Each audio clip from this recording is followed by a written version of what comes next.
Amém.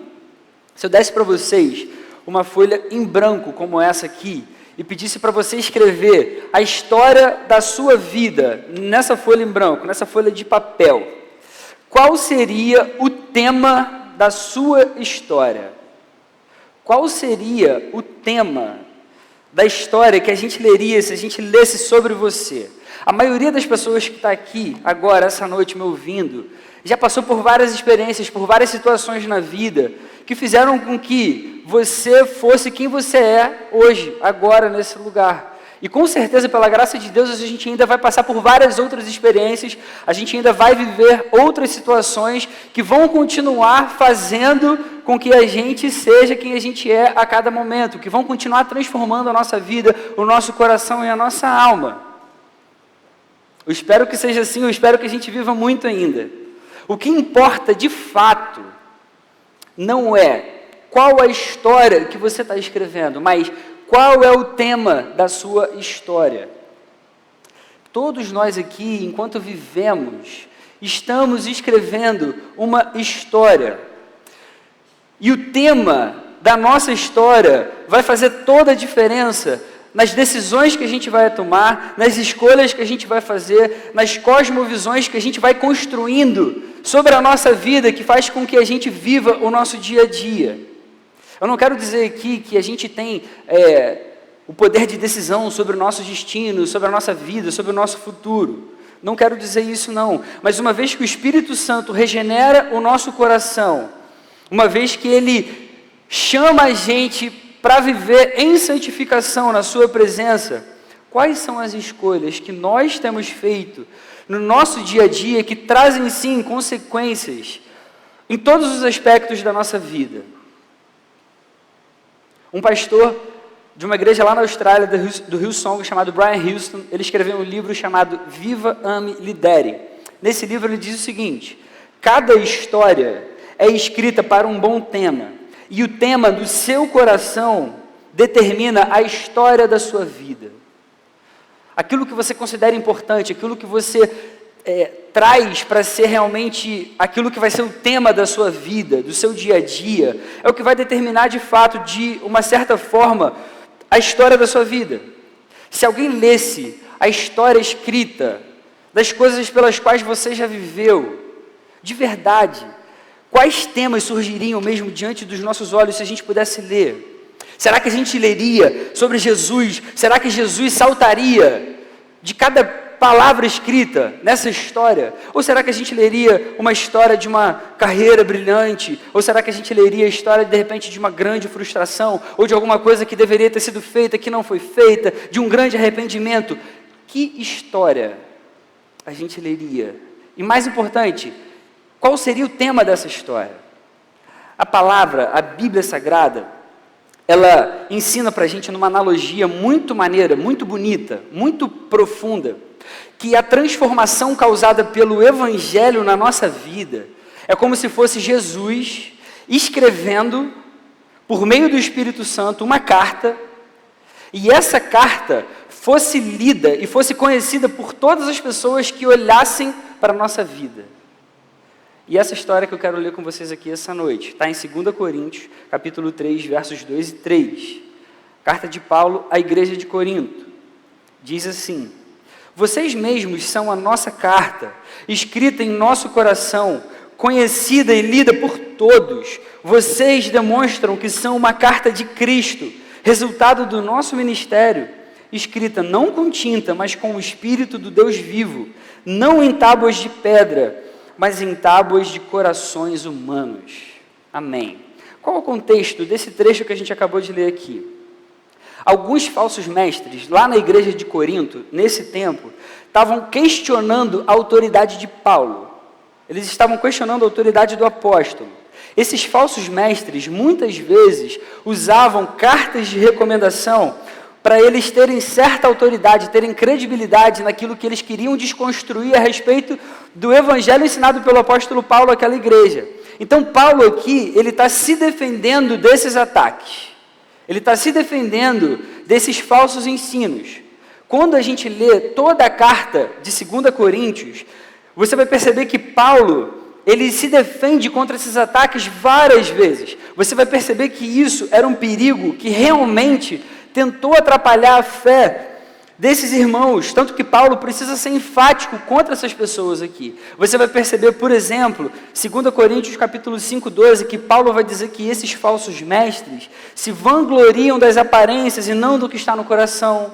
Paulo vai dizer em 2 Coríntios capítulo 10, verso 12 e no verso 18, que eles se recomendam a si mesmos. Aí ele vai dizer que não é aprovado quem a si mesmo se recomenda, mas aquele a quem o Senhor recomenda. Em 2 Coríntios capítulo 12, verso 11, Paulo vai dizer que esses falsos mestres se consideravam super apóstolos. Eles achavam que eles eram muito importantes. Nesse tempo, era muito comum esse uso de cartas de recomendação. Muitos influentes, muitas pessoas conhecidas, com certo conhecimento do judaísmo, ou até mesmo do cristianismo um pouco mudado, mexido, iam nas sinagogas e nas igrejas locais que já existiam naquela região ali da Ásia, para levar ensinamentos. Muitos iam para tentar manter práticas judaizantes, que não queriam que isso acabasse no meio do povo que estava se convertendo. Muitos iam até mesmo para ganhar algum dinheiro com seus ensinos e com seu conhecimento. Então, se não tivesse uma boa carta de recomendação, porque essas pessoas não eram conhecidas naqueles locais que elas estavam chegando, se não tivesse uma boa recomendação, uma carta escrita de alguém, não ia ter credibilidade, eles não seriam ouvidos, eles não teriam autoridade para tentar mudar algum ensinamento. Você vai ver, por exemplo, que em 1 Coríntios, até o próprio Paulo, ele tinha o costume de escrever cartas de recomendação. Se você ler 1 Coríntios capítulo 16, versos 2 e 3, o próprio Paulo fala assim: cada um de vocês separe uma quantia de acordo com a sua renda. Quando eu chegar, eu entregarei cartas de recomendação aos homens que vocês aprovarem e os mandarei para Jerusalém com a oferta de vocês. Paulo estava separando uma oferta para a igreja de Jerusalém. Aí ele fala para a igreja de Corinto, antes agora na primeira carta, olha só, separem as ofertas aí, deixem elas separadas. Quando eu chegar, aquelas pessoas que vocês aprovarem, eu mesmo vou escrever uma carta de recomendação. Quando chegar essas ofertas lá na igreja de Jerusalém, a carta de Paulo tem toda a autoridade, tem credibilidade. As pessoas vão receber essas ofertas com bom grado, com alegria, sabendo que veio diretamente do apóstolo. Então, para que uma pessoa fosse bem recebida, fosse ouvida numa sinagoga, numa igreja, para que dessem credibilidade ao que ela falava, ao que ela fazia, a carta de recomendação era levada. Mas aí é que está o problema, porque é aí que vários falsos ensinos começam a surgir no meio da igreja. Naquele tempo, não era só Paulo, ou só os apóstolos, ou alguns discípulos mais próximos de Jesus que eram bem vistos. Existiam outros judeus, outros mestres fariseus que eram muito bem vistos. Então, esses caras também faziam cartas de recomendação. Ou então, existiam muitas cartas de recomendação falsas. Isso acontecia. Por isso que muitas cartas bíblicas, você vai perceber que vão combater várias heresias e várias distorções do verdadeiro evangelho. Você vai ver isso acontecendo em várias igrejas naquele tempo. Em Tessalônica, em Colossos, em Éfeso, na Galácia. Todas essas cartas, Paulo de alguma forma vai tentar defender alguma distorção, alguma heresia. Voltando agora para o texto que a gente leu de 2 Coríntios. Aqui, Paulo precisa ser intenso, ele está sendo mesmo enfático contra esses falsos mestres, contra judaizantes, para que os coríntios permanecessem firmes no verdadeiro evangelho que tinha sido anunciado pelo próprio apóstolo antes. Então o que Paulo está falando para eles? Que após eles terem recebido o verdadeiro evangelho do próprio Paulo e dos seus companheiros, a transformação causada pelo Espírito Santo naqueles corações, daquela igreja, foi tão profunda que isso tem muito mais peso do que qualquer carta de recomendação. A transformação que o Espírito gerou no meio daquela igreja teve muito mais valor, muito mais peso, foi muito mais certa, que eles nem precisavam de carta de recomendação para confirmar aquilo ali. Paulo está dizendo aqui, em outras palavras, olha só, vocês estão aí, de repente, ele faz até uma sátira, na verdade, antes de escrever isso que a gente acabou de ler. Ele vai dizer, cara, será que eu preciso mandar uma carta de recomendação para vocês? É sério isso? E ele vai dizer, olha só, a gente nem precisa mandar nenhuma carta de recomendação para vocês para confirmar esse evangelho que foi pregado. Basta vocês olharem para a vida de vocês, que foi completamente transformada por esse evangelho. É evidente que o poder do evangelho na vida de alguém causa uma transformação que não pode ser contestada. É um fato. E Paulo vai desenvolver então essa analogia dizendo que é o próprio Espírito que escreve nos nossos corações uma carta do próprio Cristo. Ou seja, existe um tema que é central. Existe um tema que o Espírito Santo escreve. Qual é esse tema? É o próprio Jesus. Jesus, ele é o autor dessa carta e ele é o tema principal dessa carta. Sempre é por causa de Jesus, sempre é sobre Jesus, do início ao fim. Qual que é a lição que a gente aprende, então, no meio dessa defesa de Paulo sobre o seu ministério? A lição desse texto é: uma igreja realmente transformada é o testemunho mais forte e convincente do Evangelho verdadeiro. Uma igreja que realmente é transformada, que realmente crê no Evangelho de Jesus, que tem o Espírito Santo escrevendo nos seus corações, que mostra uma mudança real, é o testemunho mais convincente, mais certo, mais claro a respeito do Evangelho verdadeiro. Em outras palavras, fatos falam muito mais alto do que palavras. Fatos falam muito mais alto do que palavras. Eu não sei quem que você segue no seu Instagram, não, mas no meu Instagram, eu sou do meio do mercado financeiro, né? Então, às vezes, brota esses caras do mercado financeiro falando, aprenda a ganhar dinheiro na bolsa, seja um trader, um negociador do mercado e ganhe dinheiro todos os dias, você está perdendo tempo, não sei o que lá. Cara, quem conhece o mercado sabe que não é fácil assim, não é simples assim, isso não existe. Eu olho para esses caras e vejo assim, cara, isso não tem a menor credibilidade. Há pouco tempo atrás saiu um estudo da FGV dizendo que mais de 90% dessas pessoas que fazem essas negociações de um dia ou curtas e tal, perdem dinheiro, perdem mais do que ganham. Então, quando eu vejo um cara desses falando na internet, venha ganhar muito dinheiro, assim e tal, cara, não tem a menor credibilidade, porque esses caras não fazem o que eles estão vendendo ali. E é isso que Paulo agora está fazendo para essa igreja aos Coríntios. Ele está querendo dizer, olha só, essas cartas de recomendação desses outros falsos mestres, eles podem até enganar vocês, mas isso não tem credibilidade nenhuma. Olha para a vida de vocês transformada. Olha o que o Evangelho já está fazendo aí no meio de vocês. Fatos falam muito mais alto do que palavras. Não adianta só ficar falando. Não adianta falar que eu estou errado, que você está certo, não. Mostra aí o que você está falando, pô. Mostra para a gente ver na prática se acontece. A transformação na vida daquela igreja em Corinto era um testemunho muito mais forte e convincente do Evangelho que tinha sido ensinado pelo apóstolo e seus companheiros para eles. Paulo não tinha necessidade nenhuma de apresentar cartas de recomendações para que as suas instruções fossem bem recebidas por aquela igreja. Paulo amava aquela igreja, apesar de todas as dificuldades que eles enfrentavam, das heresias que ele precisava combater, apesar dos pecados que ele precisava tratar na vida daquela igreja. Isso ensina para a gente que quando a gente vive o Evangelho verdadeiro, sabe, o Evangelho de verdade, a gente como igreja, como um corpo, o mundo é capaz de ver com os próprios olhos a verdade sobre Jesus. E isso é algo incontestável, porque isso se torna um testemunho totalmente convincente da verdade do Evangelho. Essa é a verdadeira obra do Espírito Santo. É apontar para Jesus, é confirmar a vitória de Jesus sobre a morte, é regenerar os corações, é edificar a igreja sobre o fundamento inabalável que é o próprio Jesus. Então, o nosso testemunho como igreja é a maior prova da obra do Espírito Santo aqui no nosso meio.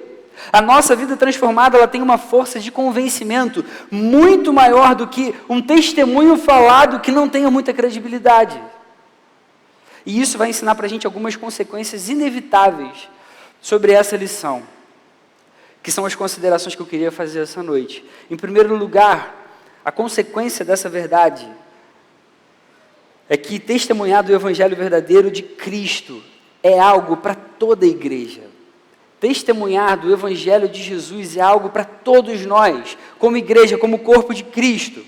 No versículo 2, Paulo escreve, vocês mesmos são a nossa carta, escrita em nosso coração, conhecida e lida por todos.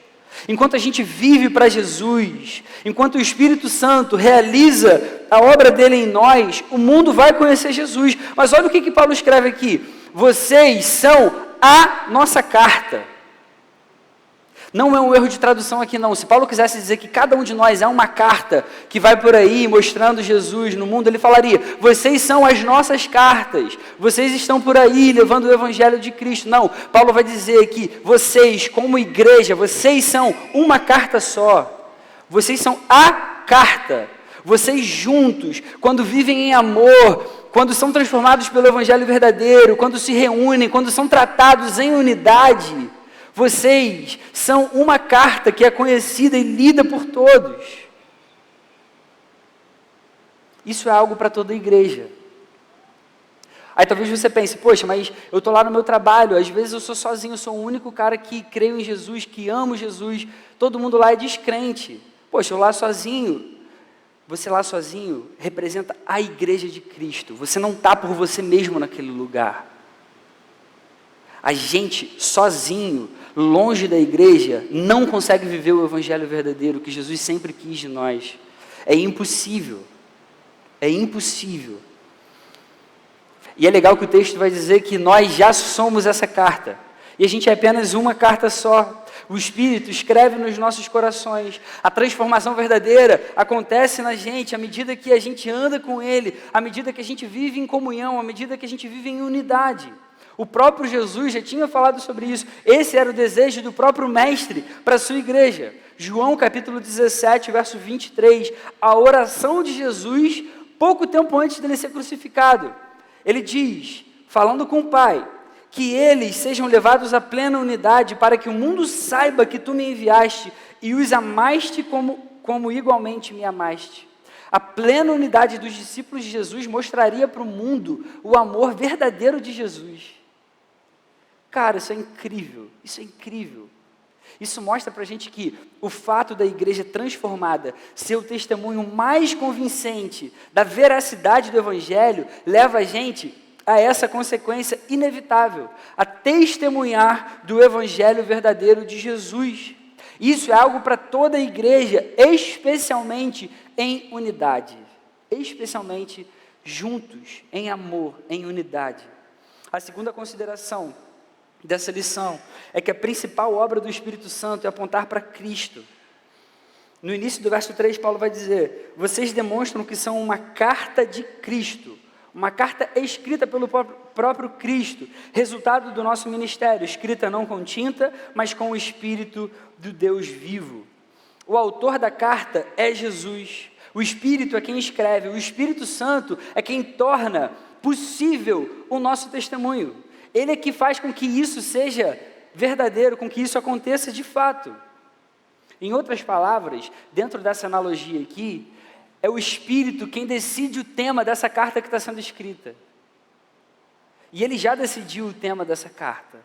É uma carta sobre Jesus, é uma carta do Evangelho verdadeiro, é uma carta que mostra a nossa transformação real, que mostra que existe um Deus sim, que pode transformar completamente um coração, pode transformar completamente qualquer vida, pode perdoar completamente qualquer pecado, qualquer mancha, qualquer culpa. É o Espírito Santo que escreve isso. Isso vai ensinar para a gente que a principal missão da igreja, antes de ajudas sociais, antes de ajudas psicológicas, que muitas vezes são necessárias sim, antes de ensinos comportamentais e morais, antes de qualquer outra coisa, é falar de Jesus, é apontar para Jesus, é testemunhar de Jesus, é anunciar Jesus para o mundo. Quando o Espírito realiza a obra dele na igreja, a primeira coisa que ele vai fazer, assim que ele regenera o nosso coração, é fazer a gente amar Jesus.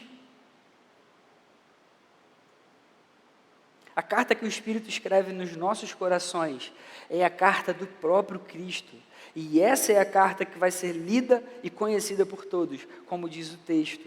O fato da igreja transformada ser o testemunho mais convincente da veracidade do Evangelho revela para a gente que essa veracidade, esse testemunho irrefutável, só é possível porque Cristo é o autor e Cristo é o tema dessa carta escrita pelo Espírito. A obra do Espírito é apontar para Jesus, porque se Jesus não sobressaísse, não haveria transformação verdadeira. Essa que é a verdade.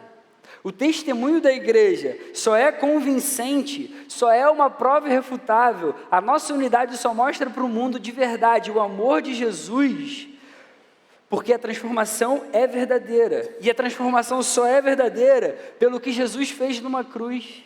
Então o Espírito Santo sempre vai apontar para Cristo. Sempre vai apontar para Cristo. Não tem outra forma dele fazer isso. Por isso que a carta é de Jesus e é uma carta sobre Jesus. A terceira consideração é que a transformação iniciada nas nossas vidas é de alcance completo. Eu vou explicar isso. No fim do verso 3, Paulo escreve: é uma carta de Cristo, vocês são uma carta de Cristo, escrita não com tinta, mas com o Espírito do Deus vivo, não em tábuas de pedra, mas em tábuas de corações humanos.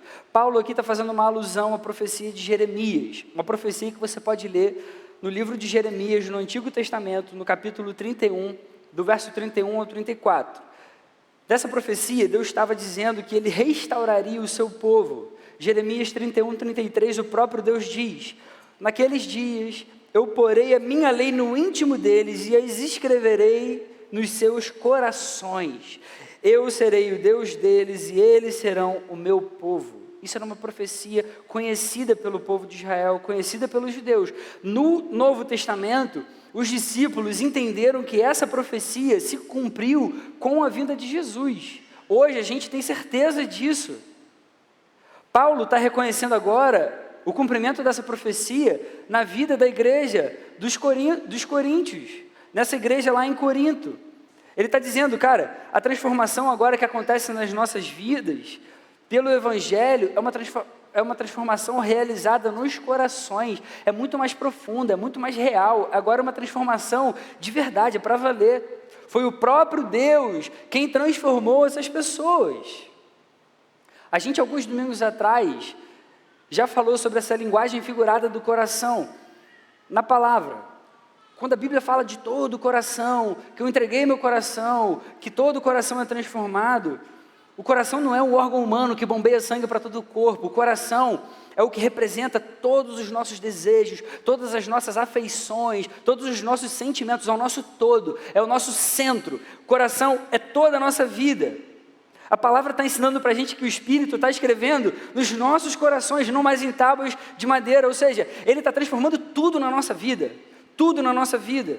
Ele já começou a transformar os nossos corações, o nosso todo. Ele começou a transformar já o centro da nossa vida. Isso não significa que a gente vai ser perfeito de imediato, ou que a gente vai ter uma grande transformação amanhã, de uma vez só. Essa transformação é gradativa, mas isso significa que essa transformação é para todas as áreas da nossa vida. É para todas as áreas da nossa vida. Todas as áreas da nossa vida vão ser tratadas pelo Espírito Santo. Existe muito a ser corrigido aqui dentro. Existe muito ainda a ser tratado aqui dentro. Existe muita coisa ainda para ser curada aqui dentro.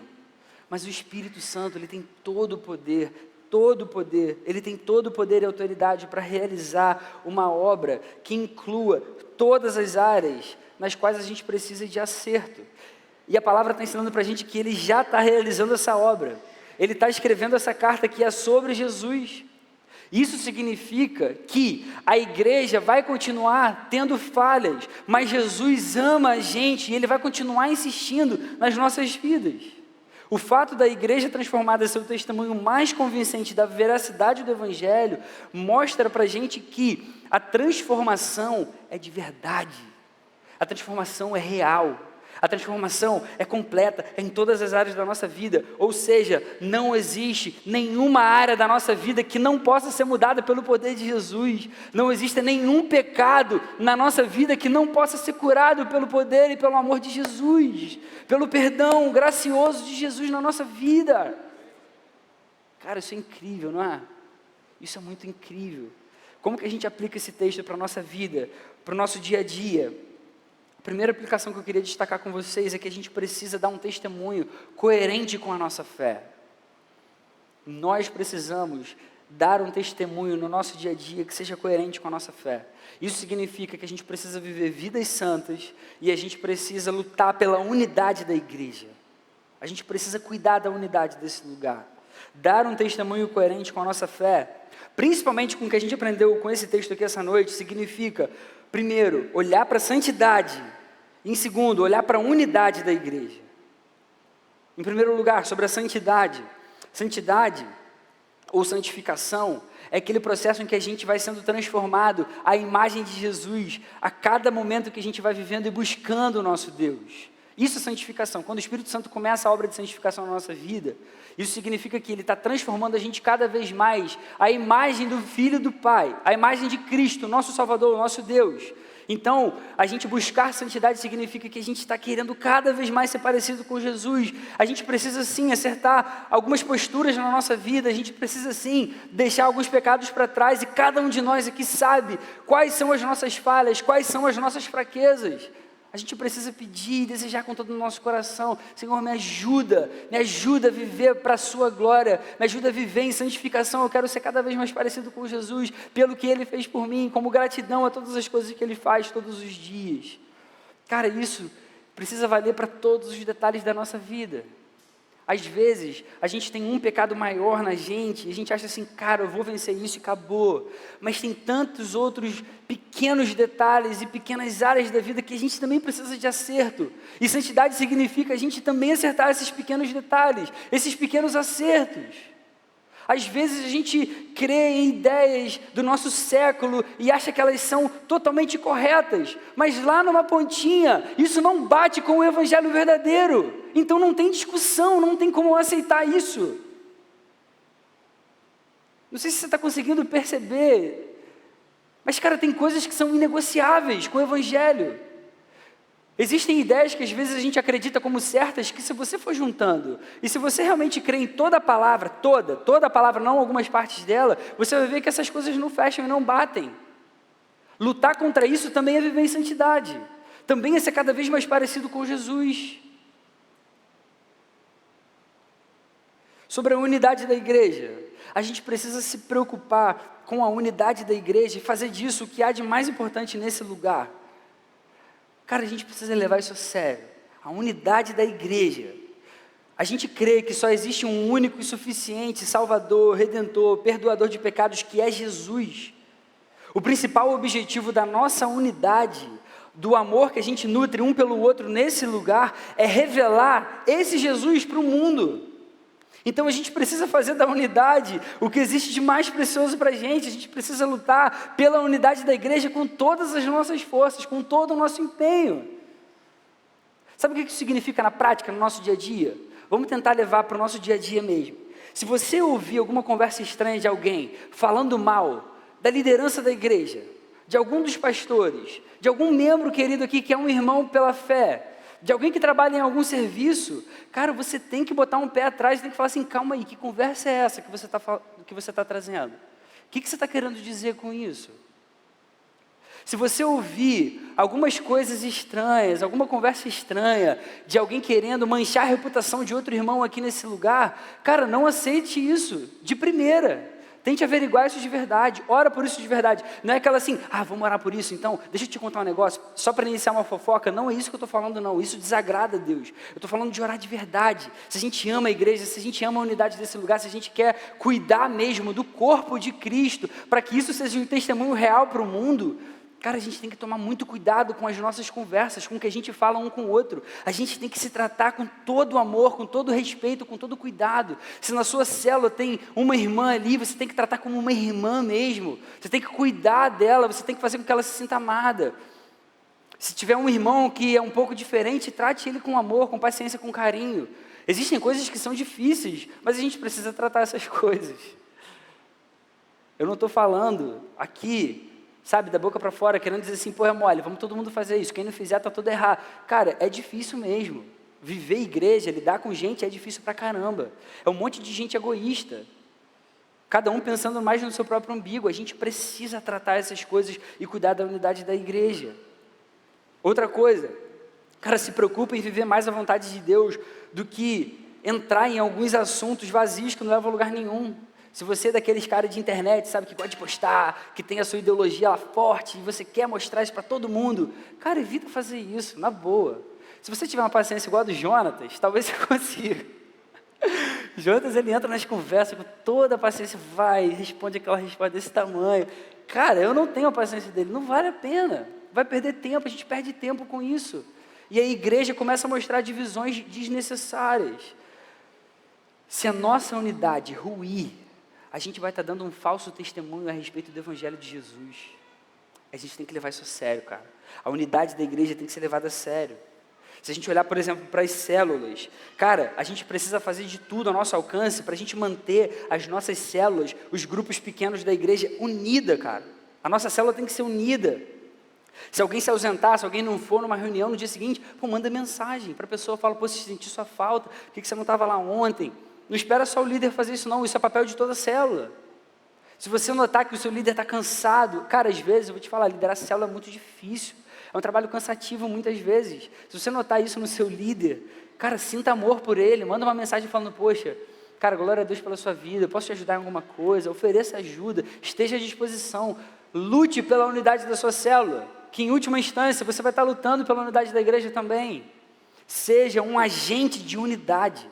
Satanás, ele deseja destruir a igreja de qualquer jeito. A arma mais eficaz que ele usa para isso é criar divisão.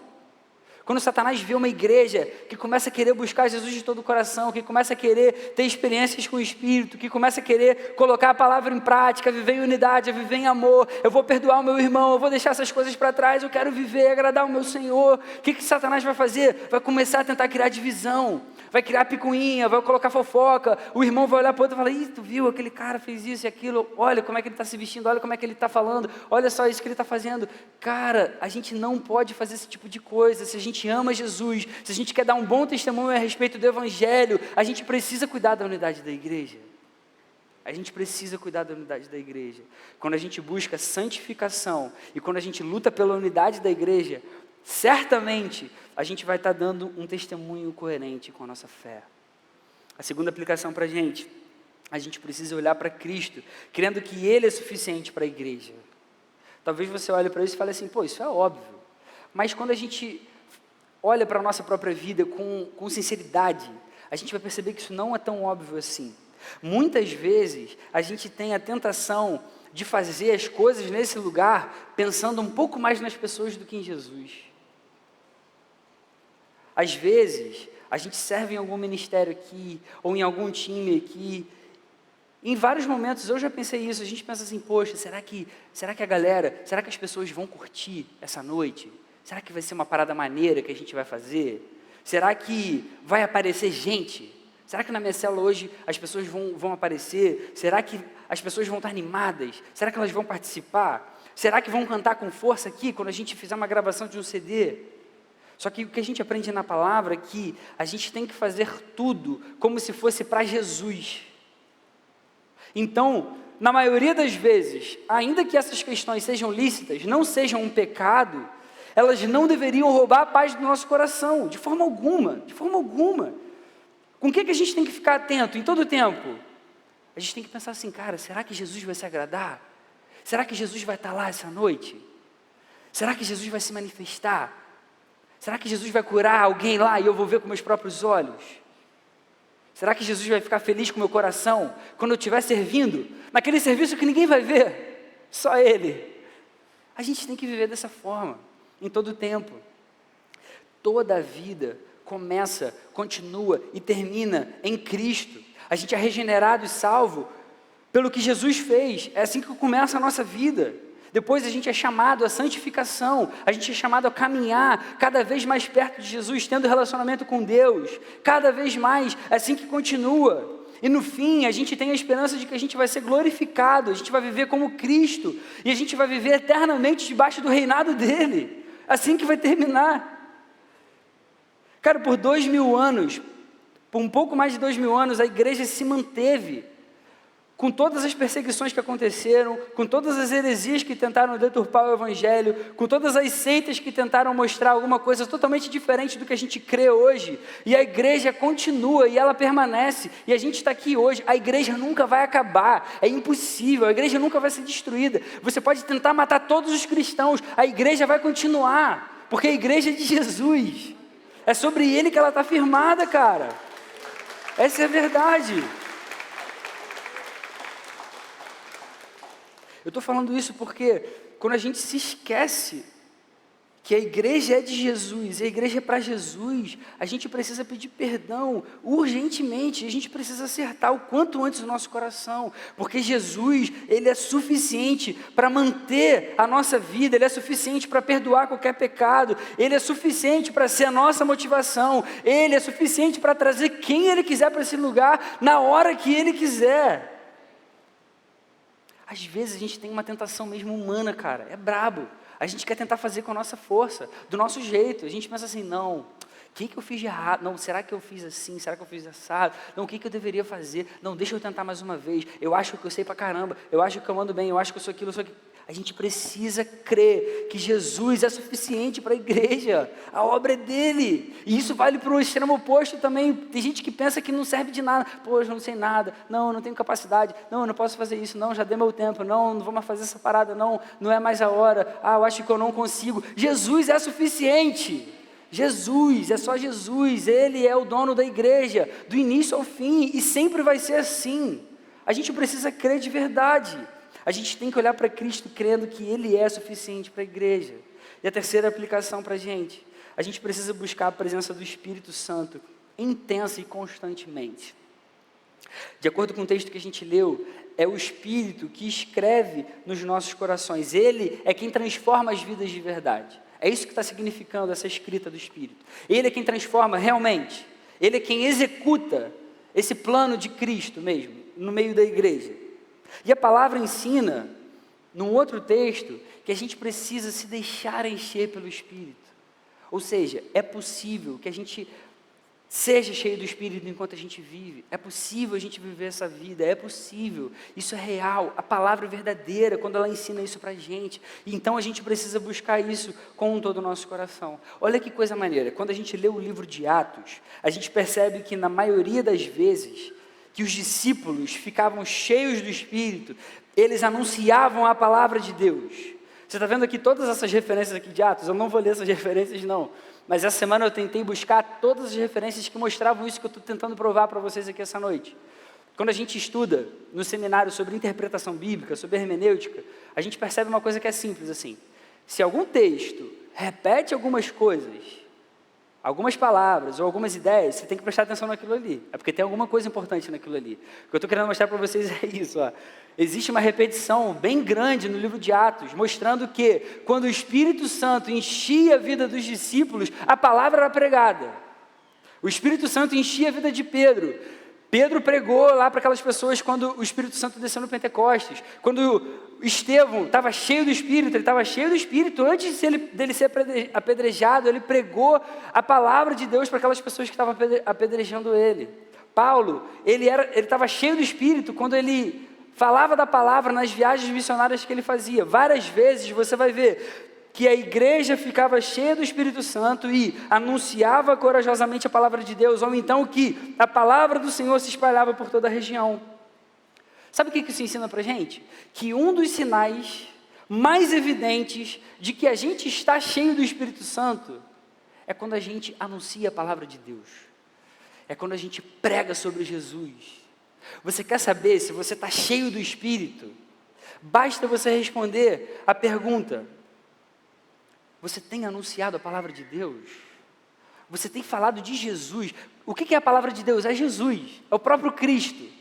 Você tem falado de Jesus para as pessoas perto de você? Você tem anunciado a palavra para os seus familiares, para os seus queridos, para os seus amigos, aqueles que você gostaria que fossem alcançados pelo Evangelho? A gente precisa buscar cada vez mais o Espírito Santo, para que o mundo conheça o nosso Salvador e se converta. Por isso que o Espírito Santo aponta para Jesus. Eu queria concluir dizendo que a gente começou falando da história que a gente tem escrito enquanto a gente vive. Que mais importante do que a história que a gente está escrevendo é o tema que a gente está escolhendo para a nossa história. Qual é o tema que a gente está escolhendo para a nossa história? Só que a palavra ensina para a gente algo que é muito mais bonito e profundo. Ela diz para a gente que o Espírito Santo já está escrevendo nos nossos corações algo que vai muito além do que a gente possa imaginar ou até mesmo desejar. Talvez a gente já tem enchido a nossa história com muitos temas que foram totalmente irrelevantes, que não levaram a gente para lugar nenhum, que só encheram a gente de ansiedade, de preocupação, que afastaram a gente de Deus. Mas a gente crê que o Espírito Santo tem poder para limpar todas essas coisas, fazer com que a sua vida volte a ser uma folha em branco, de novo, e Ele possa reescrever, e de repente a sua vida comece a anunciar Jesus, e as pessoas vejam, e de repente, cara, Jesus começa a brotar de cada palavra que você tem escrito na sua história, e as pessoas começam a falar, caramba, eu só vejo Jesus, caramba, eu só estou conseguindo ler a respeito de Jesus, e precisa ser assim na nossa vida o tempo inteiro, e essa é a obra do Espírito Santo no meio da igreja. Quando a gente deseja escrever a nossa história, fazendo de Jesus o tema principal, a gente está alinhando o nosso coração ao desejo do Espírito Santo, aquilo que Ele deseja e já começou a realizar no nosso meio, na nossa vida, na nossa história. Toda vida começa, continua e termina em Cristo. A gente sempre vai escrever sobre alguma coisa. O que importa é o tema. É o tema, e o tema mais importante sempre foi e sempre vai ser Jesus, sempre foi e sempre vai ser Jesus, o nosso Salvador, o nosso Deus, o nosso Rei. O Espírito Santo deseja fazer isso na nossa vida, no nosso coração, como o texto mostrou, em unidade, para que isso seja uma prova irrefutável, para que as pessoas falem assim, é impossível não acreditar que existe Jesus. Ele também quer fazer com que Jesus sobressaia, que Jesus seja o tema, porque tudo é para Ele. Porque se não for por Jesus, a transformação não vai ser verdadeira. E o Espírito Santo vai fazer uma transformação completa, porque não há nada que Ele não possa consertar, que Ele não possa perdoar, que Ele não possa melhorar para a sua glória. Essa é a obra do Espírito no nosso meio. Enquanto a gente está preparando o nosso coração para esses dias de conferência, a gente precisa colocar essas coisas em prática mesmo, assim, sabe? A gente precisa viver de verdade, cara. Às vezes eu olho para a minha vida e eu penso assim, a gente perde tanto tempo com coisas que não são necessárias, cara. Tipo, será que a gente leva a palavra mesmo a sério? Será que aquilo ali transforma mesmo a nossa vida? Será que aquilo ali é de verdade pra gente? Porque se for, a gente tem que mexer com alguma coisa. A gente tem que tomar algumas atitudes, não tem jeito. A gente precisa se mexer, a gente precisa levar isso a sério. A gente precisa amar esse Jesus. Sério, enquanto a gente se prepara para essa conferência, a gente crê mesmo que vai ser um tempo, cara, muito precioso de Deus para a vida da igreja. Se prepara mesmo com todo o coração, se proponha a buscar mesmo o Espírito, a ler lá o livro de Atos, a ver o que Deus pode falar com você na palavra dEle, a buscar o Espírito mesmo. Reflete na sua vida, cara, o que eu preciso mudar, eu quero viver mesmo, eu quero mostrar Jesus para as pessoas. Quando a gente começar a viver isso de verdade, a gente vai ver que isso aqui é natural, essas coisas vão acontecer. E que seja assim de verdade, cara, que seja assim de verdade o desejo do nosso coração, lá no fundo mesmo, no meio da igreja. Amém? Vamos orar? Senhor, muito obrigado pela sua presença nesse lugar. Muito obrigado pela sua palavra que transforma completamente, Senhor, a nossa vida, Senhor. Sua palavra ela é real, o seu evangelho é real, Senhor. Muito obrigado porque você tem mostrado coisas maravilhosas pra gente, Senhor. Cara, que privilégio, Deus, que privilégio a gente ter um Deus como o Senhor, que ama a gente com amor que a gente não consegue entender, Senhor, que a gente nunca talvez entenda de verdade, Senhor. Em toda a sua profundidade, em toda a sua intensidade, em todo o seu tamanho, Senhor, você é incrível, Deus. Muito obrigado, Deus, pelo seu evangelho que mexe com o nosso coração, que mexe com a nossa vida, que faz com que a gente queira viver por você todos os dias, Senhor, de verdade. Senhor, a gente não quer ter uma vida inútil, Senhor, nesse mundo, Senhor. Essa vida é muito curta, é muito pequena para a gente perder tempo, Senhor, na boa. Ajuda a gente mesmo a viver para a sua glória. Pega, Senhor, a sua igreja, Senhor, e traz para perto, Deus. Dá para a gente experiências novas contigo, Senhor. Ajuda a gente a aprofundar o nosso relacionamento com o Senhor, que a gente seja essa igreja aqui realmente transformada, que vive em unidade, que vive em amor, que busca a santidade, Senhor, que busca a sua vontade, para que o seu nome, Senhor, seja visto, seja conhecido, lido por todos os que estão lá fora, que muitos se convertam, Senhor, através dessa igreja, para a glória do seu nome, Senhor, pelo seu amor, por quem você é, no nome de Jesus, Deus. Amém, Senhor.